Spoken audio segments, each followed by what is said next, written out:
Oi, criançada. Hoje o nosso texto de divulgação científica foi tirado da revista Ciência Hoje das Crianças. Foi um texto escrito em novembro de 2010, tá? É um texto antigo, mas muito importante porque a informação não mudou, tá bom? Por que a girafa tem o pescoço tão comprido? Para começo de conversa, não é só o pescoço da girafa que é comprido, ela é toda muito alta.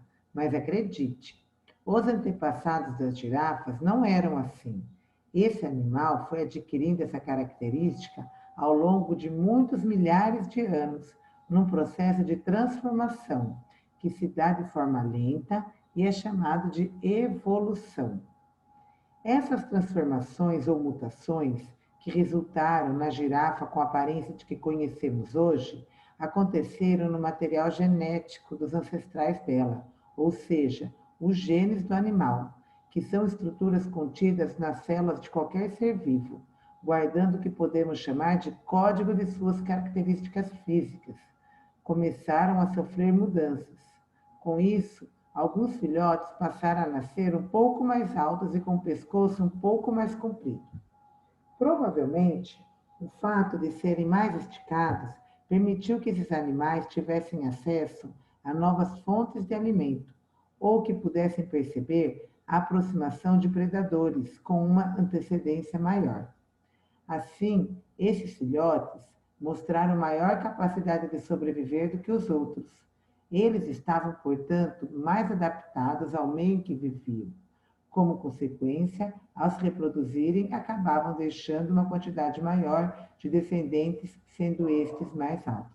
Então, vocês estão vendo? É uma forma de seleção. Aqueles que eram mais altos sobreviviam e os que eram mais baixos não tinham tanta chance de vida. Então, com isso, foram ficando só os mais altos, tá?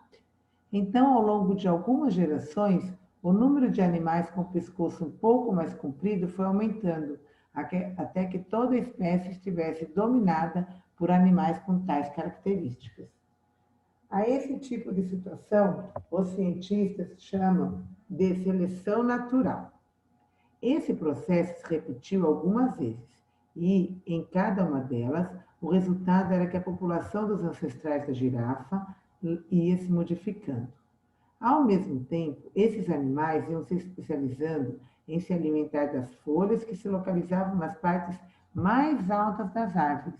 Em resposta a essa necessidade, seu pescoço ia se alongando ainda mais a cada geração. Quando todas essas características se estabilizaram em uma população de animais que hoje conhecemos como girafas, a espécie estava definida. Assim como as girafas, todos os seres vivos, inclusive nós humanos, são resultado de processos evolutivos. Cada vez que os indivíduos se reproduzem, pequenas alterações no material genético acontecem espontaneamente. Que nem, por exemplo, criançada, os nossos dentes, né? Os nossos ancestrais que comiam carne mais para crua, tinham os dentes maiores, os caninos eram bem grandes para rasgar a carne, né? E ao longo do tempo, quando foi aprendendo a cozinhar a carne, a gente não precisou mais de dentes tão fortes. Com isso, foi modificando aos poucos, os nossos dentes são menores hoje.